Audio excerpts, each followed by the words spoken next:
Hello, grade 7. How are you? I miss you all so much. Today I'm going to be making a quick revision of the independent and dependent clauses that we worked on before the school actually had to close down due to what's happening in the country.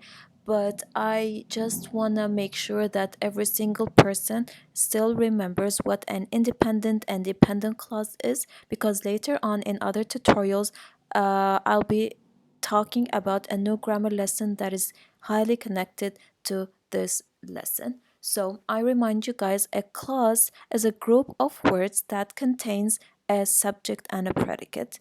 Okay, so a clause is a group of words that has a subject and a predicate. There are two kinds of clauses. We're starting here with the independent clause. So two kinds of clauses, independent and dependent clause. An independent clause can stand alone as a sentence because it expresses a complete thought. What do I mean with a complete thought? I mean that the sentence is simply a complete sentence. It has the subject, the verb, and a full meaning. Just like this example here, the students came in when the bell rang. The students came in is the independent clause because it can simply stand alone. Let's try to work these examples here together. I'm going to do number 1 and 2 in front of you, and you get to do the rest of them on your own. So it says underline the independent clause in each of the following sentences.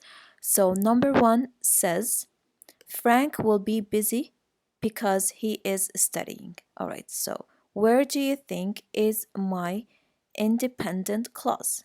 My independent clause is right over here. Frank will be busy. Of course, it's not because he is studying, because he is studying cannot stand alone. So this is my independent clause. Number 2 says, I have only 1 hour that I can spare. Where is my independent clause? My independent clause is here.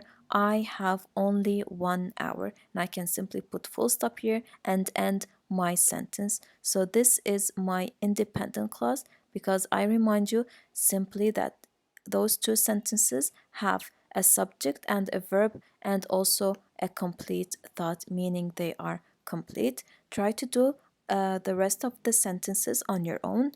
I'm gonna now start with the dependent clause. A dependent clause has a subject and a predicate but cannot stand alone as a sentence because it does not express a complete thought. So what a dependent clause differs from an independent clause is that it does not have a complete thought. The sentence is not a complete sentence. So a dependent clause must be combined with an independent clause to make a sentence. So again, an independent clause cannot stand alone.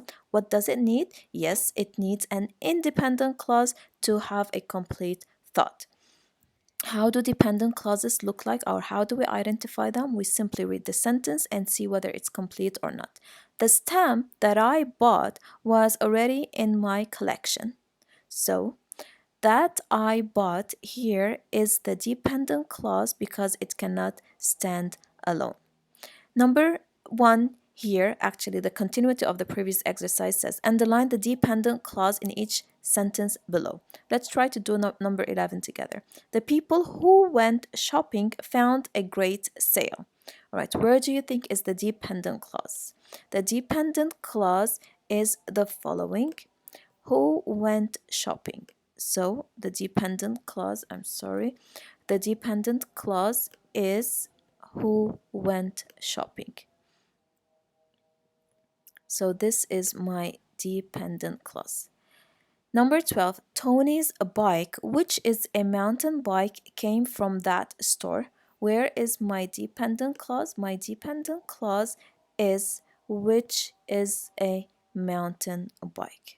This is my dependent clause. The rest of the sentence make up an independent clause because I can simply say the people found a great sale and it makes sense on its own, while who went shopping does not make sense on its own and it needs an independent clause, just like this example here. I hope that quick revision was helpful for you to remember what a dependent and independent clause are. If you still have any questions, feel free to contact me whenever you want. We can even plan for a video call to explain the lesson in a more detailed way. I'll see you later on in another tutorial, starting off with our new grammar lesson.